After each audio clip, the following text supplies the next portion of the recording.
Juges, chapitre 20. Tous les enfants d'Israël sortirent, depuis Dan jusqu'à Beer-Shéba et au pays de Galaad, et l'assemblée se réunit comme un seul homme devant l'Éternel, à Mitzpa. Les chefs de tout le peuple, toutes les tribus d'Israël, se présentèrent dans l'assemblée du peuple de Dieu. 400 000 hommes de pied, tirant l'épée. Et les fils de Benjamin apprirent que les enfants d'Israël étaient montés à Mitzpa. Les enfants d'Israël dirent, « Parlez, comment ce crime a-t-il été commis ?» Alors le Lévite, le mari de la femme qui avait été tuée, prit la parole et dit, « J'étais arrivé, avec ma concubine, à Gibéa de Benjamin, pour y passer la nuit. Les habitants de Gibéa se sont soulevés contre moi, et ont entouré pendant la nuit la maison où j'étais. Ils avaient l'intention de me tuer, et ils ont fait violence à ma concubine, et elle est morte. J'ai saisi ma concubine, et je l'ai coupée en morceaux, que j'ai envoyée dans tout le territoire de l'héritage d'Israël. Car ils ont commis un crime et une infamie en Israël. Vous voici tous, enfants d'Israël, consultez-vous, et prenez ici une décision. » Tout le peuple se leva comme un seul homme, en disant, « Nul de nous n'ira dans sa tente, et personne ne retournera dans sa maison. Voici maintenant ce que nous ferons à Gibéa. Nous marcherons contre elle d'après le sort. Nous prendrons dans toutes les tribus d'Israël 10 hommes sur 100, 100 sur 1000 et 1000 sur 10 000. Ils iront chercher des vivres pour le peuple, afin qu'à leur retour on traite Gibéa de Benjamin selon toute l'infamie qu'elle a commise en Israël. » Ainsi tous les hommes d'Israël s'assemblèrent contre la ville, unis comme un seul homme. Les tribus d'Israël envoyèrent des hommes vers toutes les familles de Benjamin pour dire, « Qu'est-ce que ce crime qui s'est commis parmi vous ? Livrez maintenant les gens pervers qui sont à Gibéa, afin que nous les fassions mourir et que nous ôtions le mal du milieu d'Israël. » Mais les Benjamites ne voulurent point écouter la voix de leurs frères, les enfants d'Israël. Les Benjamites sortirent de leur ville et s'assemblèrent à Gibéa pour combattre les enfants d'Israël.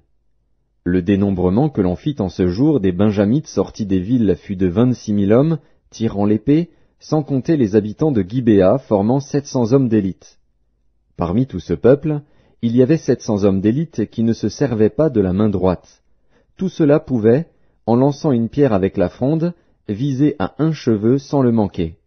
On fit aussi le dénombrement des hommes d'Israël, non compris ceux de Benjamin, et l'on en trouva 400 000 tirant l'épée, tous gens de guerre. Et les enfants d'Israël se levèrent, montèrent à Béthel, et consultèrent Dieu, en disant, « Qui de nous montera le premier pour combattre les fils de Benjamin ?» L'Éternel répondit, « Juda montera le premier. » Dès le matin, les enfants d'Israël se mirent en marche, et ils campèrent près de Gibéa.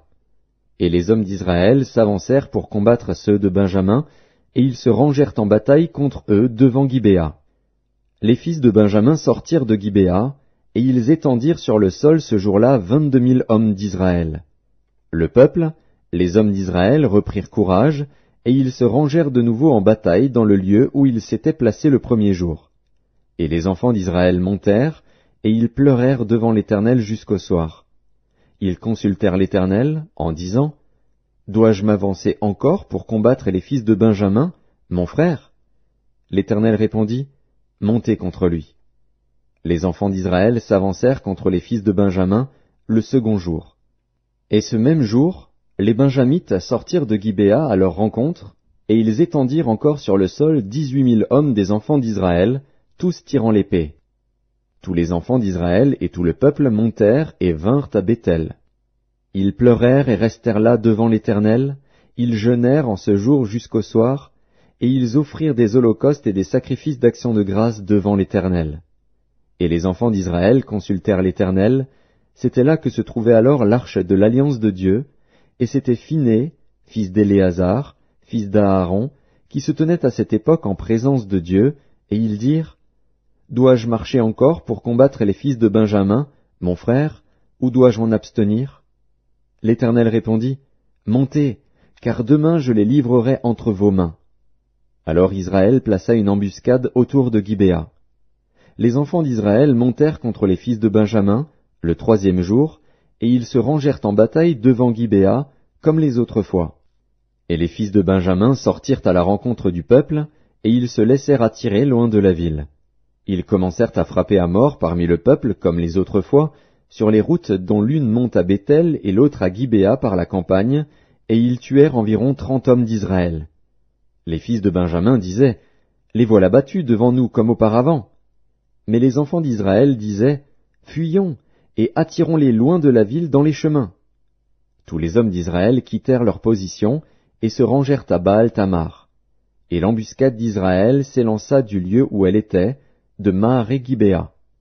10 000 hommes choisis sur tout Israël arrivèrent devant Gibéa. Le combat fut rude, et les Benjamites ne se doutaient pas du désastre qu'ils allaient éprouver. L'Éternel battit Benjamin devant Israël, et les enfants d'Israël tuèrent ce jour-là 25 100 hommes de Benjamin, tous tirant l'épée. Les fils de Benjamin regardaient comme battus les hommes d'Israël, qui cédaient du terrain à Benjamin et se reposaient sur l'embuscade qu'ils avaient placée contre Gibéa. Les gens en embuscade se jetèrent promptement sur Gibéa, ils se portèrent en avant et frappèrent toute la ville du tranchant de l'épée. Suivant un signal convenu avec les hommes d'Israël, ceux de l'embuscade devaient faire monter de la ville une épaisse fumée.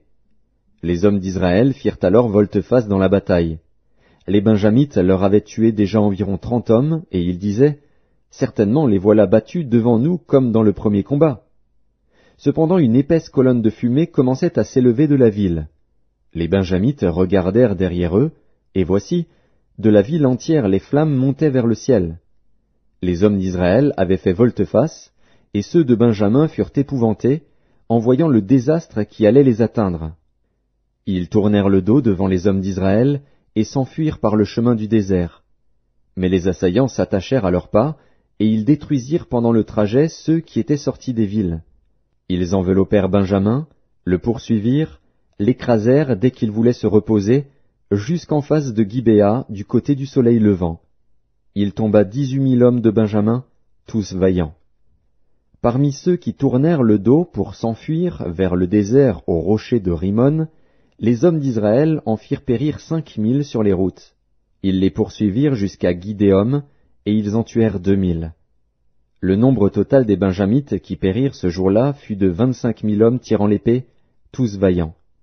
600 hommes, qui avaient tourné le dos et qui s'étaient enfuis vers le désert au rocher de Rimon, demeurèrent là pendant 4 mois. Les hommes d'Israël revinrent vers les fils de Benjamin, et ils les frappèrent du tranchant de l'épée, depuis les hommes des villes jusqu'au bétail, et tout ce que l'on trouva. Ils mirent aussi le feu à toutes les villes qui existaient.